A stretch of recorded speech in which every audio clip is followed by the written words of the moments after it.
لنکا سے جا رہا تھا عرب کی طرف، ہندو ایکسپلائٹ کر ہماری تہذیب کو ختم کریں، آپ کن بندھنوں میں ہمیں باندھ رہے ہیں؟ تو اللہ ایک چانس دے کر دیکھ لینا چاہتا تھا کہ یہ کرتے کیا۔ 57 سال ہو گئے ہمیں، جو ملک لیا تھا اسلام اسلام اسلام اسلام کی رٹ لگا کر، وہ کہاں اسلام لایا؟ کچھ لوگ ٹی وی کو بھی حرام کہتے ہیں، برائے مہربانی وضاحت کریں۔ میں سب سے پہلے عنوان میں دو چیزوں کی اصلاح کرنا چاہتا۔ دیکھیے، بر صغیر کی اصطلاح غلط ہے۔ بر صغیر تو کسی چھوٹے سے جزیروں کو بھی کہہ دیں گے، چھوٹی خشکی۔ یہ ترجمہ کیا گیا ہے سب کانٹیننٹ کا، کانٹیننٹ کہتے ہیں بر اعظم، بر اعظم کانٹیننٹ، تو اعظم سے نیچے آتا ہے عظیم، یہ بر عظیم ہے ہند، بر عظیم پاک و ہند، آج ہم اسے پاک و ہند کہیں گے، پہلے یہ بر عظیم ہند تھا۔ یہ غلط لفظ ہمارے ہاں لکھنے میں بولنے میں آ گیا ہے۔ بر صغیر تو کسی چھوٹے سے جزیرے کو بھی کہہ دیں گے، چھوٹی سی خشکی، یہ بہت بڑی خشکی ہے۔ یہ بر اعظم ایشیا کا ایک بہت بڑا علاقہ ہے، اس لیے اعظم سے ایک سیڑھی نیچے اتریے تو وہ عظیم ہوتا، یہ بر عظیم ہے، بر صغیر نہیں۔ اسی طرح مسلمان غیر اسلامی ریاست میں اس میں بھی ایک مغالطہ ہے، گویا کہ دنیا میں کوئی خالص اسلامی ریاست بھی ہے، جبکہ آج دنیا کی تمام مسلمان مملکتیں خالص غیر اسلامی، تو گویا کہ بنیادی طور پر کوئی فرق واقع نہیں۔ مسلم اکثریت کا ملک ہونا اور بات ہے، اور اسلامی ریاست ہونا اور بات ہے، زمین و آسمان کا فرق۔ بہرحال ان دونوں موضوعات پر میں کوشش کروں گا کہ اپنے خیالات آپ کے سامنے رکھوں، اور مجھے اندیشہ ہے کہ آپ میں بہت سے حضرات میری بعض آراء سے اتفاق نہیں کریں گے، لیکن میں خلوص و اخلاص کا تقاضا پورا نہیں کروں گا، نہ اپنی ذات سے نہ آپ سے۔ اگر وہی بات آپ سے نہ کہوں اور آپ کے سامنے نہ رکھوں کہ جو میری حقیقی رائے ہے، تو میں چند باتیں رکھوں گا، قبول کرنا نہ کرنا آپ کا کام ہے۔ دیکھیے، بر عظیم پاک و ہند کے ضمن میں سب سے پہلے تو دو بدقسمتیوں کو نوٹ کرنی۔ پہلی بدقسمتی یہ کہ یہ بر عظیم دور نبوت کی سعادتوں سے محروم رہا۔ دور نبوت میں یہاں تک دعوت اسلام نہیں پہنچی، اکا دکا کوئی لوگ مسلمان ہوئے ہیں۔ مالابار کا کوئی راجہ تھا جس نے شق القمر کا معجزہ اپنی آنکھوں سے دیکھا تھا، اسے جب معلوم ہوا کہ یہ تو اصل میں ایک عرب میں پیدا ہونے والے رسول کی انگلی کے اشارے سے ہوا تھا، تو وہ ایمان لے آئے۔ لیکن یہ آئسولیٹڈ واقعات ہیں۔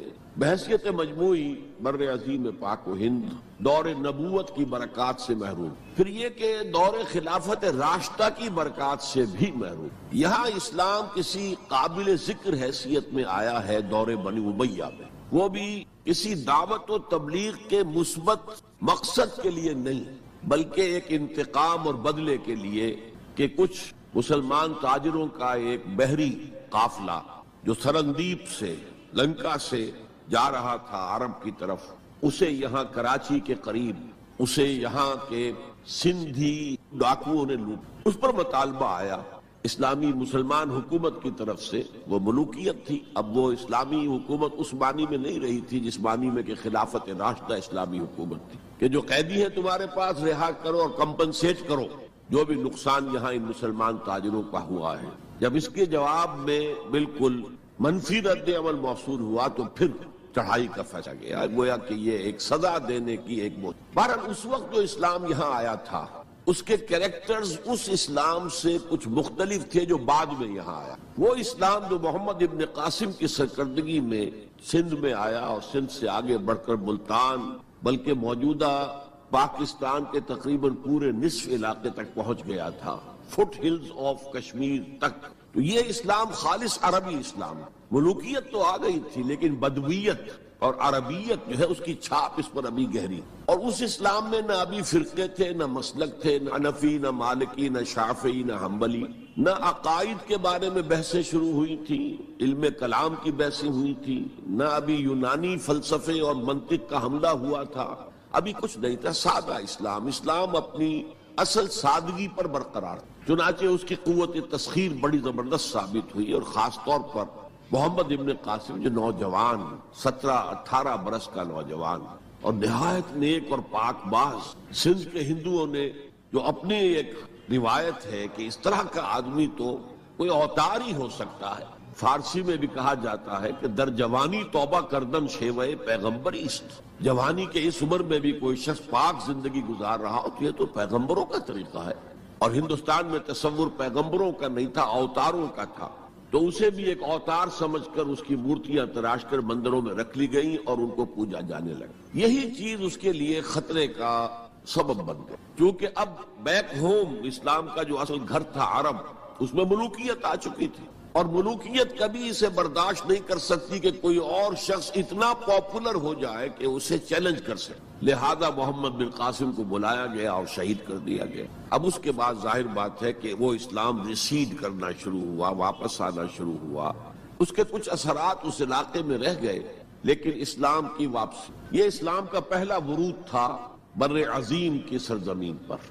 اس کے بعد اسلام آیا ہے 300 برس بعد، اور اب یہ آیا ہے شمال مغربی سرحدی صوبے میں جو درے ہیں، کوہ سلیمان میں، کوہ ہندو کش اور کوہ سلیمان میں، درہ خیبر ہے، درہ ٹوچی ہے، درہ گومل ہے، درہ بولان ہے، یہاں سے اس اسلام کی خصوصیات کچھ اور تھی۔ ان 300 سالوں میں فقہی مسالک بھی پیدا ہو چکے تھے، حنفی، مالکی، شافعی، حنبلی، ان کے درمیان اختلافات بھی تھے، بحثیں بھی تھیں، مناظرے بھی تھے۔ دوسرے ایک خاص جو ہے تصوف کا فن جو ہے وہ بہت ترقی کر چکا تھا، اور اس میں اکثر و بیشتر وحدت الوجود کا تصور اس کی بنیاد میں موجود۔ تیسری بات یہ نوٹ کیجئے کہ یہاں جو لوگ آئے وہ سب حنفی تھے، اور یہ ترک قبائل ہی تھے در حقیقت، اور ترکوں میں سے بھی غلام لوگ تھے، اسی لیے پہلا خاندان مسلمانوں کا یہاں خاندان غلاماں کہلاتا۔ ترک غلام تھے جو اپنی ذاتی صلاحیت اور اپنی استعداد کی بنا پر ترقی کرتے کرتے بادشاہت کے مقام تک پہنچے۔ عالم اسلام میں اس وقت 2 عظیم جگہوں پر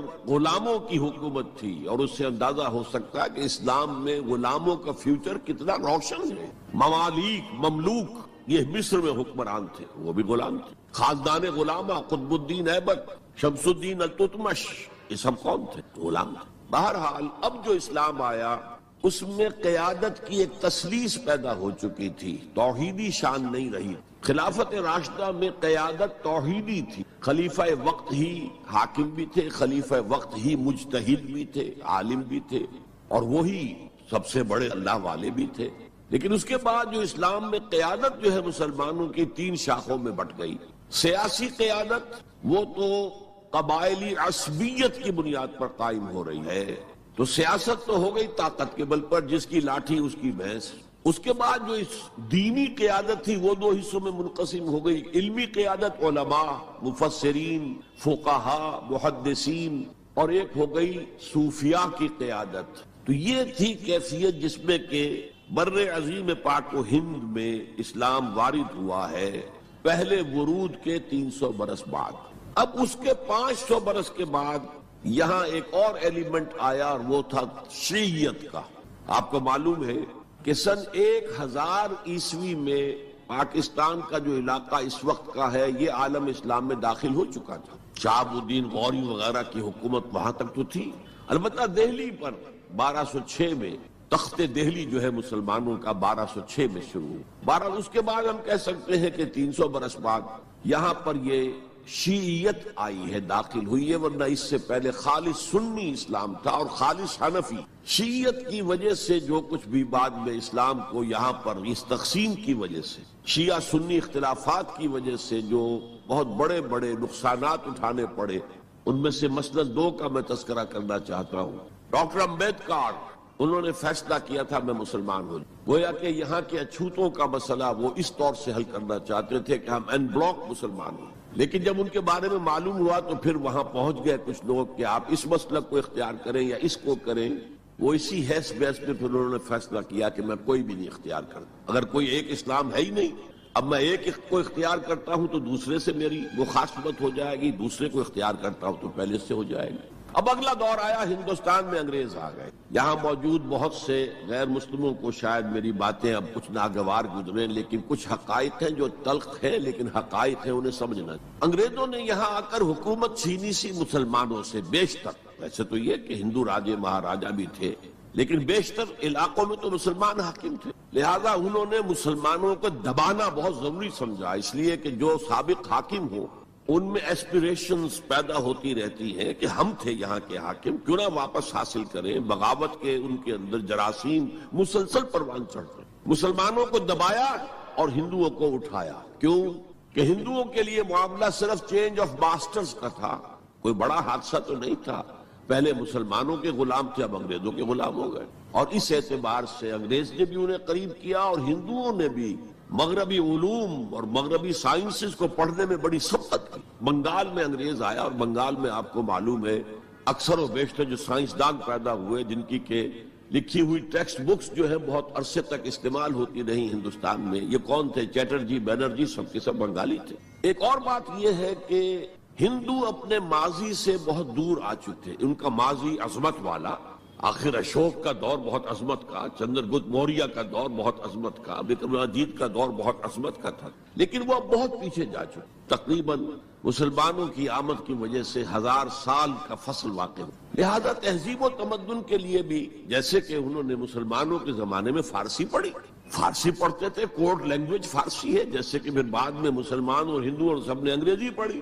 ملازمتیں ملیں گے تو انگریزی پڑھنے والوں کو ملیں گے، راستہ کیریئرز کا کھلے گا تو انگریزی پڑھنے والوں کا کھلے گا. اسی لیے کہاوت تھی ہندوستان میں، پڑھے فارسی اور بیچے تیل، دیکھو رے قسمت کے کھیل. اب فارسی پڑھ کے تو اسے کہیں حکومت کے اندر اہلکار ہونا چاہیے، اس کی حیثیت کچھ اور ہونا چاہیے. فارسی پڑھ کے اور تیل بیچنا. جبکہ مسلمانوں کا معاملہ یہ تھا کہ ان کی تو ابھی تہذیب اور تمدن، ان کی روایات ابھی تازہ تھی. لہذا جو غیر مسلم تھے یہاں کے، انہوں نے انگریزی علوم، انگریزی سائنس، انگریزی تہذیب، اس کو کھلے دل کے ساتھ خوش آمدید کہا. اور مسلمانوں میں ایک زبردست ڈویژن ہو، بلکہ ابتدائی ریئیکشن تو بہت سخت تھا، یک طرفہ تھا. ہم نہ انگریزی پڑھیں گے، ہم نہ انگریزی علوم سیکھیں گے، نہ سائنس پڑھیں گے. ہم تو اپنے کونوں خدروں میں، اگرچہ جو سیلاب آ گیا ہے اس کو روکنے کی طاقت تو ہم میں نہیں ہے، لیکن ہم کونوں میں جا کر بیٹھ جائیں گے. قال اللہ قال الرسول. اور انگریزی تہذیب سے اس قدر دوری کہ اگر کوئی میز کرسی پر بیٹھ کر کھانا کھا لے تو کرسٹان ہو گیا. یہ تو کسی نے چمچہ استعمال کر لیا کھانے میں، کانٹا تو بہت دور کی بات ہے، چمچہ بھی استعمال کر لیا تو کرسٹان ہو گیا. تو اس درجے ریئیکشن تھا علماء کے زیر اثر حلقوں میں. گویا کہ وہ جو گاندھی جی کا فلسفہ تھا نان کوآپریشن، تو مسلمانوں نے انگریزوں کے ساتھ شدید قسم کا naan cooperation from the very beginning شروع. اس پر سر سید احمد خان نے ان دونوں چیزوں کی مخالفت. ایک تو انہوں نے انگریزوں کو بتایا کہ دیکھو یہ جو آزادی کی جنگ تھی یہ صرف مسلمانوں کی نہیں تھی، 1857 کی، یہ تو مشترک تھی. تو اس کے اندر کیا سبب ہوا ہے، اس کی وجہ سے آپ مسلمانوں سے بودھ محسوس نہ کریں. اور مسلمانوں سے بھی کہا بھائی انگریزی پڑھو، انگریزی علوم حاصل کرو، سائنس پڑھو، سائنٹیفک نالج حاصل کرو، ورنہ تمہاری حیثیت ہندوستان میں کیا رہ جائے گی؟ پلے دار رہ جاؤ گے یا گوشت فروش رہ جاؤ گے. اللہ اللہ خیر صلی اللہ، اور تمہاری کوئی حیثیت نہیں رہے گی. تو اس اعتبار سے سر سید احمد خان ایک اہم لینڈ مارک. اس کے علاوہ انگریزی دور کا ایک اور جو پہلو بہت اہم ہے، انگریزوں نے ڈیوائڈ اینڈ رول پالیسی کے تحت مسلمانوں اور ہندوؤں کے درمیان مرافرت کو ہوا دی. یہ ان کی پالیسی رہی مستقل. یہ ایک قوم کی حیثیت سے سامنے نہ آ جائے، پھر ظاہر بات ہے کہ ہمارے پاؤں تو اکھڑ جائیں گے. تو یہ جو ہمارے ہاں شروع ہوا، کچھ اور فیکٹر بھی تھے. ہندوؤں میں ایک انتقامی جذبہ بھی تھا کہ مسلمانوں نے ہم پر حکومت کی ہے 800 برس، 1000 برس، اور ظاہر بات ہے سارے حاکم اچھے تو نہیں تھے، کوئی اچھا بھی تھا، تو اکثر و بیشتر تو عیاش قسم کے لوگ تھے. ہم نے محل بنائے، تاج محل بنائے، ہم نے کوئی کام اور تو کیا نہیں. دین کی تبلیغ تو اولیاء اللہ نے کیا، صوفیاء نے کی. کبھی بھی سرکاری سطح پر، حکومت کی سطح پر یہاں تبلیغ اسلام کا اہتمام نہیں ہوا. ایک دو ایکسیپشنز ہیں. ایک راجہ گجرات کاٹھیا واڑ کے علاقے کا جس نے کہ تبلیغ کا اہتمام کیا، ایک راجہ کشمیر کا تھا جس نے تبلیغ کا اہتمام کیا. باقی حکمرانوں نے کوئی آزادی سے قبل متصلاً جو کیفیت پیدا ہو گئی تھی، اس کا ایک اہم فیکٹر یہ تھا کہ مسلمانوں میں ہندوؤں کا ایک خوف، کیونکہ جو نظام اب بن چکا تھا وہ تو یہ تھا کہ ووٹ کی بنیاد پر فیصلے ہوں گے، 1 مین 1 ووٹ. اس کے اعتبار سے مسلمان اقلیت میں اور غیر مسلم ہندو یہاں اکثریت میں. تو گویا کہ ہمیشہ کے لیے اگر ایک ملک کی حیثیت سے یہ ملک جو ہے تقسیم آزادی حاصل کرتا ہے تو مسلمان غلام ہو. ان کی تہذیب بھی ختم کر دی جائے گی، شدھی کی تحریک شروع ہو چکی تھی، ان کا مذہب بھی تبدیل کرنے کی کوشش کی جائے گی۔ میوات کے علاقے میں بڑی زبردست تحریک اٹھائی گئی تھی شدھی، جس کا توڑ کرنے کے لیے مولانا محمد الیاس رحمۃ اللہ علیہ سامنے آئے اور تبلیغی جماعت کا انہوں نے سلسلہ شروع کیا۔ یہ اصل میں میوات کے اندر جو شدھی کی تحریک تھی اس کا جواب تھا، اس سے حفاظت مسلمان۔ تو اندیشہ یہ تھا کہ ہندو ایکسپلائٹ کرے، ہماری تہذیب کو ختم کرے گا، ہماری زبان کو ختم کرے گا، معاشی طور پر ہمیں ایکسپلائٹ کرے گا، مفلوج کرے گا، اور اپنی سی کوشش کرے گا کہ ہمارا مذہب بھی تبدیل کرا دے۔ تو مسلمانوں کی ایک قومی جماعت، اگرچہ وہ شروع میں قومی اس کو کہنا غلط تھا، وہ نوابوں، جاگیرداروں، نواب زادوں ان کی جماعت تھی مسلم لیگ، جو 1906 میں قائم ہوئی۔ مسلمان عوام کا اس سے ساتھ کوئی نہ رابطہ تھا، نہ ان کا کوئی رابطہ عوام کے ساتھ۔ اس کی جو 1906 سے لے کر 1924 تک کی جد و جہد ہے، وہ ساری دفاعی جد و جہد تھی۔ ہمارے یہ حقوق ہونے چاہیے، ہمیں اس کی ایشورنس دی جانی چاہیے، ہمیں سیپریٹ الیکٹوریٹ دیا جائے، اور یہ کہ اس سے بھی آگے بڑھ کر ہمیں مرکز میں کچھ زیادہ حیثیت دی جائے تاکہ ہماری بھی کوئی حیثیت ہو، کوئی توازن پیدا ہو سکے۔ بس اسی پر ساری گفت و شریر تھی۔ اور اس کے ضمن میں محمد علی جناح جو ہیں وہ تو پروفٹ آف لو قرار دیے گئے، اتحاد کا پیغام بر۔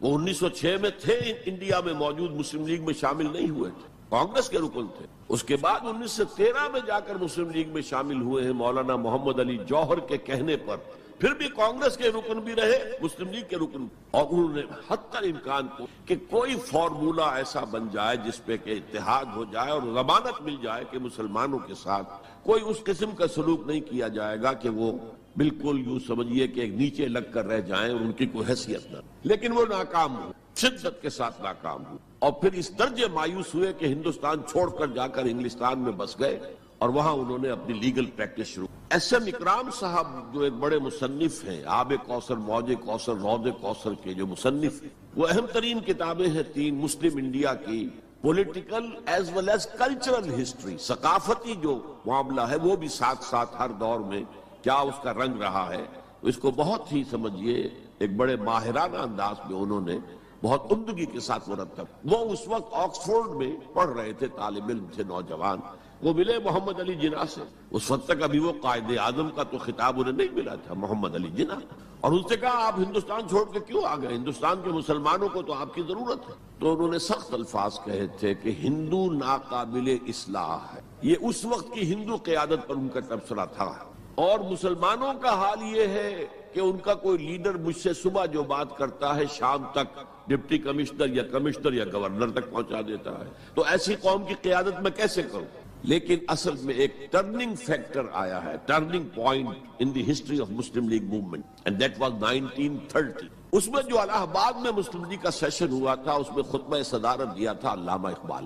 علامہ اقبال اس سے پہلے ہندوستان میں ایک سور پھونک چکے تھے کہ اب اسلام کی نشأت ثانیہ کا دور آنے والا ہے، اسلام جو ہے دوبارہ دنیا کے اندر برسر عروج آئے گا۔ ایک امید افزا صورتحال علامہ اقبال نے اپنی ملی شاعری سے پیدا کر دی۔ کتاب ملت بیضا کی پھر شیرازہ بندی ہے، یہ شاخ ہاشمی کرنے کو ہے پھر برگ و بر پیدا، سبق پھر پڑھ صداقت کا، شجاعت کا، عدالت کا، لیا جائے گا تجھ سے کام دنیا کی امامت کا۔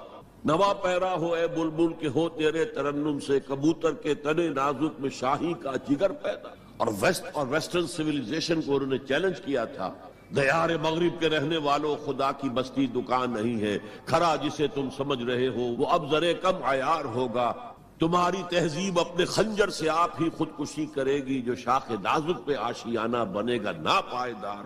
کہ یہاں فرسٹ ورلڈ وار کے بعد جو عالم اسلام کی کیفیت ہوئی تھی، اس پر کس قدر یاس انگیز، نا امیدی سے بھرا ہوا مرثیہ مولانا حالی نے لکھا تھا۔ قوم کی زبان اس وقت وہ تھی، قومی شاعر جو ہے قوم کی زبان ہوتا۔ پستی کا کوئی حد سے گزر نہ دیکھے، اسلام کا گر کر نہ ابھر نہ دیکھے، مانے نہ کبھی مد ہے ہر جزر کے بعد، دریا کا ہمارے جو اتر نہ دیکھے۔ اور آخر میں جو مناجات بحضور سرور کونین صلی اللہ علیہ وسلم، اے خاصہ خاصان رسول وقت دعا ہے، امت پہ تیری آ کے عجب وقت پڑا ہے، وہ دین جو بڑی شان سے نکلا تھا وطن سے پردیس میں، وہ آج غریب الغربا ہے۔ اسی قسم کے مرثیے علامہ شبلی نے کہے، مولانا حمید الدین فراہی نے کہے، لیکن اقبال پہلا شاعر ہے جس نے کچھ برسی بھی کہے ہیں. جب انگلینڈ جاتے ہوئے وہ گزر رہے تھے سسلی، جزیرہ سسلی کے پاس سے جہاز گزر رہا تھا تو دل میں ہوک اٹھی ہے، کبھی یہ مسلمان جہاز رانوں کا مرکز ہوتا تھا، بیس ہوتا. رولے اب دل کھول کر ہے دیدہ خونابہ بار، وہ نظر آتا ہے تہذیب حجازی کا مزار. تھا یہاں ہنگامہ ان صحرا نشینوں کا کبھی، بحر بازی گاہ تھا جن کے سفینوں کا کبھی. کہا ہے مرثیہ بھی کہا، اقبال کے ہاں مرثیہ ہے، لیکن ساتھ ہی ایک امید افزا پیغام کہ اب دوبارہ نکل کے صحرا سے جس نے روما کی سلطنت کو الٹ دیا تھا، سنا ہے یہ قدسیوں سے میں نے، وہ شیر پھر ہوشیار ہوگا. یہ جو عوامی ایک فضا ان کی شاعری سے پیدا ہو چکی تھی، ملی شاعری سے، انہوں نے 1930 میں آ کر مسلم لیگ کی موومنٹ میں اس کا انجیکشن لگا دیا. اسی طرح چلتی ہوئی ایک تحریک تھی، 1906 سے آئی تھی، 24 برس ہو چکے تھے 1930 تک، اب اس میں ایک انجیکشن لگا دیا گیا، احیاء اسلام. اس خطبے میں علامہ نے ایک طرف مسلم قومیت کو بہت مستحکم کیا دلائل کے ساتھ، عمرانی دلائل، پولیٹیکل سائنس کے جو مستحکم اصول ہیں ان کی بنیاد پر کہ مسلمان ایک علیحدہ قوم ہے. اور نمبر 2 انہوں نے کہا، اور یہ ایک پروفیسی تھی، ایک طرح کی مستقبل کے بارے میں ایک پیشن گوئی تھی، تجویز نہیں تھی. پارٹیشن آف انڈیا کی تجویز تو بہت بعد میں آئی ہے 1940 میں، یہ 1930 کی بات میں کر رہا ہوں. تو انہوں نے کہا تھا مجھے یقین ہے کہ یہ ڈیسٹنی ہے، تقدیر مبرم ہے کہ ہندوستان کے شمال مغرب میں، شمال مشرق کا انہیں اس وقت احساس نہیں ہوا تھا، ایسٹ پاکستان کا جو اب بنگلہ دیش ہے ادھر ان کی نگاہ نہیں گئی. ہندوستان کے شمال مغرب کے اندر ایک آزاد مسلمان ریاست قائم ہوگی، اور اگر ایسا ہو گیا تو ہمیں موقع مل جائے گا کہ دور ملوکیت میں، جس کے لیے لفظ بڑا ثقیل استعمال کیا انہوں نے، عرب امپیریلزم، یہ بنو امیہ بنو عباس یہ عرب امپیریلسٹ تھے، یہ عرب قوم کا امپیریلزم تھا. ان کی حکومت اسلام کی عکاسی کرنے والی نہیں تھی، اسلام کی عکاسی کرنے والی تو خلافت راشدہ تھی، ابو بکر تھے، عمر تھے، عثمان تھے، علی تھے رضی اللہ تعالی عنہ. تو دور ملوکیت میں یا دور عرب امپیریلزم میں جو داغ دھبے آ گئے ہیں اسلام کے چہرے پر، انہیں صاف کر کے اور صحیح اسلام کی ایک شکل دنیا کو دکھائیں. یہ انجیکشن ہے پازیٹیو مقصد کا. اس وقت تک، اس سے پہلے تک تحریک صرف ایک منفی جذبے پر چل رہی تھی، ہندو کا خوف، ہندو اکثریت کا خوف، ایکسپلائٹیشن کا اندیش. لیکن اب اسے ایک مثبت بنیاد ملی. 1932 میں قائد اعظم گئے انگلستان، لندن، گول میز کانفرنس میں. جناح صاحب اس میں شریک نہیں تھے، اس لیے کہ وہ تو ویسے سیاست کا میدان چھوڑ چکے. اس موقع پر پھر علامہ اقبال نے ملاقاتیں کی ہیں جناح صاحب سے، اور وہی انجیکشن ان کو بھی لگا اور انہیں پھر آمادہ کیا کہ آئیں واپس ہندوستان. اور اس انجیکشن کے حوالے سے مسلمانوں نے ہند کو منظم کرے. اور جب تو یہ پھر تحریک پاکستان جو ہے، چونکہ مسلمانوں کے جذبات کے ساتھ اس کی ہم آہنگی، معجزہ ہو گیا کہ مسلم مائنورٹی کے پروونسز نے کس طریقے سے یکجا اور یکسو ہو کر اس موومنٹ کو سپورٹ کی. حالانکہ انہیں معلوم ہے کہ کسی بھی حساب سے ان کے تو پاکستان میں شامل ہونے کا کوئی امکان تھا ہی نہیں، بلکہ تحریک مسلم لیگ اصل میں مائنورٹی پروونسز کی تحریک تھی. جو صوبے بعد میں پاکستان میں شامل ہوئے ہیں ان میں سرحد میں تو کانگریس کی حکومت تھی ٹل دی لاسٹ ڈیٹ، پنجاب میں یونینسٹ حکومت تھی ٹل دی لاسٹ ڈیٹ. صرف ایک سندھ تھا مغربی پاکستان میں کہ جو وہاں مسلم لیگ کی حکومت تھی. ہاں، بنگال میں مسلم لیگ کی حکومت تھی، اور بنگال ہی مولد ہے جہاں ولادت ہوئی ہے 1906 میں مسلم لیگ کی، اور طویل ترین عرصے تک مسلم لیگ کی حکومت وہاں رہی. اب بھی وہاں پر تحریکیں چلتی رہتی ہیں اینٹی پاکستان. 2 مرتبہ پاکستان نے ایئر فورس بھی استعمال کی وہاں پر، یہ سب کچھ آپ کو معلوم ہے. بہرحال اس کے نتیجے میں ملک تقسیم، اور 2 قوموں کے درمیان جو نفرت اس دوران میں پیدا ہو گئی تھی وہ ایک آتش فشاں کی طرح پھٹ پڑ. جو کچھ ہوا ہے پارٹیشن کے وقت، میں نے آپ کو بتایا تھا انگریزوں سے آزادی ہم نے حاصل کی، لیکن ہم نے نہ ایک انگریز کو مارا نہ کسی انگریز نے ہم میں سے کسی کو مارا. لیکن جو آپس کی خوریزی ہوئی، تاریخ انسانی کی عظیم ترین ٹرانسفر آف پاپولیشن، کروڑوں انسان ادھر سے ادھر، ادھر سے ادھر، اور پھر عظیم خوریزی، بربریت، وحشت. معلوم ہوتا کہ نفرت کی کوئی آگ اندر جل رہی تھی، بس اسے موقع چاہیے تھا کہ وہ بھر آئے. وہ میں کچھ نہ کچھ تجزیہ کر چکا ہوں کہ یہ نفرت جو ہے کچھ انڈیجینس بھی تھی، کچھ تھی ان کے اندر ایک جذبہ انتقام تھا کہ مسلموں نے ہم پر حکومت کی اتنے عرصے، لیکن اس میں بڑا حصہ جو ہے وہ انگریز کی ڈیوائڈ اینڈ رول پالیسی. اور وہ جاتے جاتے ایک بون آف کنٹینشن بھی ڈال گیا کہ یہ دونوں اس پر لڑتے رہے تاکہ ہمارے خلاف کوئی جذبہ نفرت ان کے اندر نہ ابھرے. تو یہ انگریز کی پالیسی تو یقیناً بہت کامیاب تھی، لیکن وہ نفرت کا جو عالم اس وقت تھا اس کو آپ اس وقت امیجن نہیں کر سکتے۔ وہ نوجوان جو پیدا ہی ہوئے بعد میں پارٹیشن کے بھی 20 25 30 سال بعد پیدا ہوئے، انہیں کیا اندازہ ہو سکتا ہے؟ قطعاً اندازہ نہیں ہو سکتا۔ کبھی کبھی ربط ہو جاتا ہے معاملہ، جیسے کہ کبھی کسی جگہ ہو گیا، کبھی کسی جگہ ہو گیا، ابھی حال ہی میں جو کچھ گجرات میں ہو گیا تھا وہ ہو جاتا ہے، لیکن یہ کہ کوئی ہندو اور مسلمانوں کے درمیان وہ دشمنی اور وہ معاملہ نہیں ہے، بلکہ بہت سے لوگ اس کو امیجن ہی نہیں کر سکتے کہ معاملہ کس حد تک پہنچ گیا۔ اس کے بعد ایک خیال یہ تھا ہندوستان میں کہ پاکستان جلدی ختم ہو جائے، اور اس کی کوششیں بھی کی گئیں۔ پاکستان کے حصے کا روپیہ روک لیا گیا، پاکستان کے حصے کے ہتھیار روک لیے گئے۔ پاکستان نے اس کو محسوس کیا کہ it's a threat to its existence, جس کے نتیجے میں، جس کے رد عمل میں وہ امریکہ کی جھولی میں جا گرا۔ It was a reaction. میں اسلامی جمعیت طلبہ کا ناظم اعلیٰ تھا 1953 میں۔ ہمارے وزیر اعظم اس وقت تھے خواجہ ناظم الدین، وہ لاہور کے دورے پر آئے تھے۔ میں طلبہ کا ایک وفد لے کر ان سے ملنے گیا۔ ایک تو اس زمانے میں وہ اینٹی قادیانی موومنٹ چل رہی تھی اور اس میں بہت کچھ تو خون لاہور میں ہوا تھا، اس کے بارے میں نے کچھ باتیں کی، اور پھر میں نے ان سے کہا یہ میڈو اس بلا کا نام ہے، میڈو تھی اس وقت، مڈل ایسٹ ڈیفنس آرگنائزیشن۔ آپ کن بندھنوں میں ہمیں باندھ رہے ہیں؟ بہت ہی بھلے آدمی تھے۔ مجھے واقعہ یہ ہے کہ ایک ہی میری تو ملاقات ہے، لیکن اس شخص کی شرافت کا اور سادگی جو نقش قائم ہوا میرے دل پر، وہ آج تک موجود ہے۔ دیکھیے یہ معاملہ جو ہے یہ حکومت کا ہے، یہ آپ نوجوان ہیں، طالب علم ہے، آپ کا اس سے کوئی سروکار نہیں۔ میں ذرا نٹ کھٹ قسم کا تھا اس وقت بھی نوجوان۔ میں نے کہا جناب آپ ہمیں ان بندنوں میں باندھ کر آپ چلتے بنیں گے، ملک تو ہم نے سنبھالنا ہے بعد میں۔ We must know what you are doing. بس یہ کہنے پر اچھا آگے کوئی جواب نہیں۔ دیکھیں الفاظ، 3 جملے ان کے سنا، یہ پوری ہماری تاریخ کا لب لباب بنتا۔ دیکھیے پنڈت جی تو نہیں چاہتے نا کہ پاکستان قائم رہے، پنڈت نہرو، اور ہم اکیلے تو ہندوستان کا مقابلہ نہیں کر سکتے نا، تو ہمیں تو کوئی سہارا چاہیے نا۔ 3 جو یہ پاکستان کی فورن پالیسی کا اول روز سے کارنر سٹون۔ بلکہ یہاں میں ذرا ضمنی طور پر بتا دوں کہ پاکستان کے قائم ہونے اور قائم رہنے میں کتنا بڑا ہاتھ اور کتنا بڑا دخل پنڈت نہرو کا ہے۔ دیکھیے ایک جینیس شخص تھا ابوالکلام آزاد، جینیس، اس میں کوئی شک نہیں، اور کیبنٹ مشن پلان کا مرتب کرنے والا وہی تھا۔ کیبنٹ مشن پلان کو مسلم لیگ نے بھی تسلیم کر لیا کہ ہندوستان 3 زونز کے مشتمل ہوگا، آزاد ہوگا، مرکزی حکومت ایک ہوگی، ایک ویسٹرن زون، ایک ایسٹرن زون، ایک سینٹرل زون، یعنی تقریباً وہی جو پاکستان کا نقشہ تھا کہ ایک مغربی پاکستان، ایک مشرقی پاکستان، ایک نیچے بھارت۔ سینٹرل گورنمنٹ کے پاس فلاں جو ہے یہ اہم ترین چیز ہے تو سینٹرل گورنمنٹ کے پاس ہوگی، فورن پالیسی ہوگی، بجٹ ہوگا، مالیات کا معاملہ ہوگا، ڈیفنس ہوگا، یہ ان کے پاس ہوگا، کمیونیکیشنز ہوگی۔ باقی یہ ریجنز جو ہیں ان کو حق ہوگا وہ اپنے اپنے فیصلے کریں، اپنے معاملات چلائیں، اپنے قوانین بنائیں۔ ایک شق اس میں ایسی کہ 10 سال کے بعد کسی بھی حصے کو، کسی زون کو سیسیڈ کرنے کا، علیحدہ ہونے کا حق حاصل ہو، گویا کہ کم سے کم 10 سال کے لیے آزاد پاکستان کا مطالبہ ختم۔ قائد اعظم نے مان لیا، تو اب اگر کوئی امکان تھا تو وہ 10 سال کے بعد تھا نا۔ اب کس نے بنوایا پاکستان؟ وہ تو چونکہ مولانا آزاد اس درجے بددل ہو چکے تھے، قائد اعظم نے انہیں شو بوائے کہہ کے اتنا جو ہے بددل کر دیا تھا کہ انہوں نے کانگریس کی صدارت چھوڑ دی۔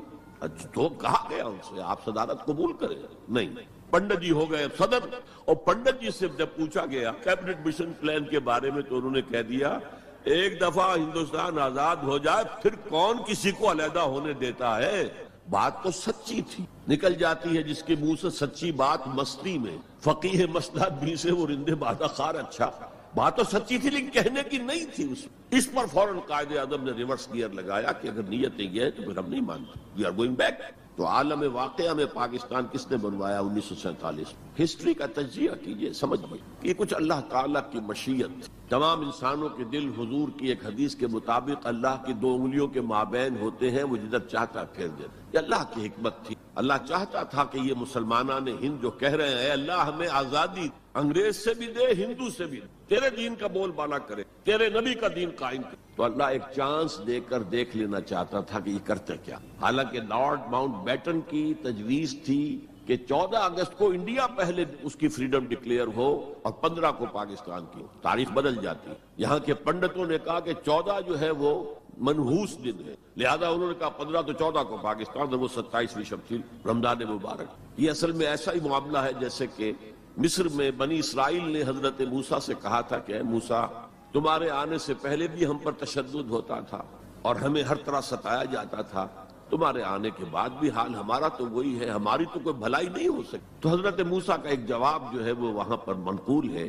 عَصَىٰ رَبُّكُمْ أَن يُهْلِكَ عَدُوَّكُمْ، قریب ہے کہ تمہارا رب تمہارے دشمن کو ہلاک کر دے، وَيَسْتَخْلِفَكُمْ فِي الْأَرْضِ، اور تمہیں زمین میں طاقت، فَيَنْظُرَ كَيْفَ تَعْمَلُونَ، پھر وہ دیکھے گا تم کیا، وہ انہوں نے جو کچھ کیا تھا وہ اس کی تاریخ میں آپ کے سامنے بیان کر چکا۔ اب صورتحال اب تعلقات کے بحال ہونے کا معاملہ تیزی کے ساتھ جاری ہے، دوستی کی طرف قدم بڑھ رہے ہیں، بالکل وہ بات جو علامہ اقبال نے اپنے اسی خطبے میں کہی تھی کہ ویسٹ پاکستان وہ جو بھی ہوگا، اس وقت پاکستان لفظ تو استعمال نہیں کیا تھا، وہ ہندوستان کی حفاظت کا ذریعہ بنے۔ ہندوستان پر ہمیشہ حملہ آور ہوا نارتھ ویسٹ سے، ہمالیہ کراس کر کے تو کوئی آ نہیں سکتا، اور تاریخ میں پہلی مرتبہ انگریز آئے تھے سمندر کے راستے سے، باقی تو جو آیا وہ کوئی ہن آئے، منگولز آئے، پٹھان آئے، جو بھی آیا ادھر ہی سے آیا ہے۔ تو یہ جو ہے ہندوستان کی پروٹیکشن کا ذریعہ بن جائے گا، اور واقعہ یہ ہے کہ بن گیا، ورنہ یہ کہ کمیونزم سویپ کر کے پورے انڈیا کو لے جائے۔ یہ پاکستان کے اندر وہ جو بھی مذہبی جذبہ ہے، چاہے وہ مثبت طور پر بروئے کار نہیں آ سکا، لیکن بے خدا کمیونزم کے خلاف جو مسلمانوں میں جذبات تھے، تو اس رو کو، اس سیلاب کو روکا ہے۔ بہرحال اب صورتحال جیسا کہ میں نے کہا ہے کہ عام طور پر بھی اب آمد و رفت کی سہولتیں کی جا رہی ہیں، اور میں سمجھتا ہوں کہ وہ نسل بھی اب بیت چکی ہے جس کے دل میں وہ انتقامی جذبات تھے، کوئی رہ گئے ہیں ریمننٹس کچھ تھوڑے بہت کچھ لوگوں کے اندر، ورنہ بائی اینڈ لارج بحیثیت مجموعی وہ کیفیت اب باقی۔ امید یہ بھی ہو رہی ہے کہ کشمیر کا مسئلہ بھی حل ہو جائے یا ختم ہو جائے، ایز اے ڈسپیوٹ ختم ہو جائے، اللہ کرے کہ ایسا ہو جائے، اللہ کرے کہ ایسا ہو جائے، اور پھر بات وہ ہو جائے جو قائد اعظم نے کہی تھی جب ان سے پوچھا گیا تھا کہ ہندوستان اور پاکستان کے تعلقات کیسے ہوں گے، کہا جیسے کینیڈا اور یو ایس اے کے ہیں۔ اب آپ کو معلوم ہے کینیڈا اور یو ایس اے کے درمیان کتنے قریبی تعلقات، تو ان کا ویژن تو کچھ اور تھا، جو ہوا ہے وہ تو در حقیقت یو میں کال اٹ کہ یہ تو در حقیقت ستم ظریفی ہے، جو بھی تاریخ کی ستم ظریفی ہے، جو ہوا ہے کیا ہوا، nobody could imagine، نہ کانگریس کے لیڈرز اور نیتا اس کا امیجن کر سکتے تھے، نہ مسلم لیگ کے لیڈرز جو ہیں وہ اس کو امیجن کر سکتے تھے، جو کچھ ہوا ہے۔ میں نے یہ ساری بحث اس لیے کہی ہے کہ میرے نزدیک اب بر عظیم ہند کے اندر اسلام کی دعوت کے بہترین مواقع، صورتحال تبدیل ہو رہی ہے اور تیزی سے مزید، یہ حالات کا تقاضا، it's a march of history جسے کوئی روک نہیں سکتا، لہذا یہاں پر اب مواقع ہیں اور بہت عظیم مواقع۔ اب اس میں میں چند پوائنٹ آپ کے سامنے رکھنا۔ نمبر 1، روح کا تصور اور روحانیت کا تصور مشترک ہے ہندو مت میں اور اسلام میں، آتما اور پرماتما کا تعلق، ہمارے ہاں روح کا اور اللہ کی ذات کا تعلق، یسألونک عن الروح قل الروح من امر ربی، اور میں بتا چکا ہوں آپ کو علامہ اقبال کا فلسفہ خودی انہوں نے خود کہا، سورہ حشر کی اس آیت سے ماخوذ ہے۔ یہ واقعہ بہت اہم ہے علامہ اقبال کی زندگی کا۔ سید نذیر نیازی جو ان کے قریب بیٹھنے والے ہم نشین لوگ تھے، انہوں نے خود کوٹ کیا ہے ہماری ایک قرآن کانفرنس میں لاہور میں، کہ ایک دفعہ میں نے علامہ سے پوچھا کہ کوئی شخص کہہ دیتا ہے کہ آپ کا جو فلسفہ برگزاں سے ہے یا نیٹشے سے ہے، کوئی کسی اور کا جو ہے کوڑی لے کر آتا ہے، جو فلسفہ خودی آپ خود کیوں نہیں بتاتے؟ What is the source of the philosophy of self؟ فرمایا کہ اچھا کل فلاں وقت آ جانا، میں تمہیں ڈکٹیٹ کرا دوں۔ وہ کہتے ہیں میں خوشی سے پھولے نہیں سمایا کہ یہ میری قسمت ہے، شاعر مشرق حکیم الامت مجھے لکھوائیں گے کہ ان کے فلسفہ خودی کی سورس کی۔ وقت معین پر میں آ گیا کاپی پینسل تیار کر کے، اور مجھ سے کہا ذرا قرآن مجید نکال لینا شیلف میں سے۔ میرے ساری امیدوں پر اوس پڑ گئی کہ مجھے تو خیال تھا ہسٹری آف فلسفی کی کوئی کتاب نکلوائیں گے یا کسی اور فلسفر کی کوئی کتاب نکلوائیں گے، یہ قرآن نکلوایا۔ کھولو سورہ حشر، پڑھو اس کی آیت، وَلَا تَكُونُوا كَالَّذِينَ نَسُوا اللَّهَ فَأَنسَاهُمْ أَنفُسَهُمْ، ان لوگوں کے مانند نہ ہو جانا جنہوں نے اللہ کو بھلا دیا تو اللہ نے انہیں اپنے آپ سے غافل کر دیا۔ یہ کون سا اپنا آپ ہے جس سے انسان غافل ہو؟ کیا اپنے جسم کے تقاضوں سے غافل ہوتا ہے؟ جسم کو تو بڑا دھو کے اچھے سے اچھے صابن سے دھوئے گا اور جو ہے صاف کرے گا، اور اچھے سے اچھی چیزیں اس میں لگائے گا، تیل لگائے گا اعلیٰ، اور سب کچھ کرے گا۔ ذرا سی تکلیف ہو جائے گی تو بھاگا جائے گا۔ ڈاکٹر کس سے غافل ہے؟ اپنے حیوانی وجود سے غافل ہے کوئی؟ اس کے تقاضوں سے غافل ہے کوئی؟ یہ کوئی اور وجود ہے انسان کا جس سے وہ غافل ہو، وہ اس کا روحانی وجود۔ اور یہی میں نے آپ کو بتایا تھا اپنشد کا یہ جملہ میں پڑھ کر وجد میں آ گیا. یہ بھی ایک اچھی بات ہے آپ کو بتا دوں. ایک زمانے میں جبکہ امریکہ میں نے کہا تھا تھر تھر کانپ رہا تھا, جو سیلاب کمیونزم کا جا رہا تھا, پورے ایسٹرن یورپ کو کھا گیا تھا وہ نظام, اور ان کے پاس توڑ کوئی. دنیا بھر کے غریبوں کے لیے ایک روشنی کا پیغام تھا, ایک امید کا پیغام تھا. ہیو ناٹس کے لیے ایک بڑی اپیل. کہاں سے کہاں وہ پہنچ چکا تھا, لیٹن امریکہ پہنچ چکا تھا. کوئی انویژن تو نہیں ہوا تھا. It was the invasion of the philosophy, invasion of an ideology, Marxism. تو انگریز جب کانپ رہا تھا امریکہ, تو اس نے ملینز کی تعداد میں قرآن شائع کیا, انگریزی ترجمہ, یہ گلوریس قرآن, مارمیڈیوک پکتھال کا ترجمہ, اور مسلمانوں میں تقسیم کیا. بابا تم اپنے قرآن کو پڑھو, دیکھو, اپنے دین کے ساتھ جم کر رہو, اس بے خدا جو ہے یہ نظام, اس کو ترک کرو, چھوڑو. اور ہندوؤں کے لیے گیتا میں نے پڑھی اس وقت, انگریزی ترجمہ. اپنشدس کا ایک سلیکشن تھا, وہ میں نے پڑھا. یہ مڈ 50s کی بات, بلکہ سو ٹو سے اٹ واز ارلی 50s, جبکہ ابھی میں میڈیکل کالج کا اسٹوڈنٹ تھا. میں نے اپنشد پڑھا, گیتا پڑھی. اپنشد کا صرف ایک سلیکشن تھا, گیتا پوری تھی. وہ بھی اسی لیے کہ تم اپنے اپنے مذہب سے چپک جاؤ تاکہ کمیونزم کی طرف تمہارا رجحان نہ ہو. یہ اس کے اس خوف کا مذہب. بہرحال اس کے مقابلے میں روح اور روحانیت, آتما اور پرماتما, یہ تصورات جو ہے ایمبیڈڈ ہیں. آپ اگر وہ جملہ سنیں, میں نے پہلے بھی سنایا ہے اپنشد کا, جو بالکل معلوم ہوتا ہے اس آیت کی ترجمانی ہے.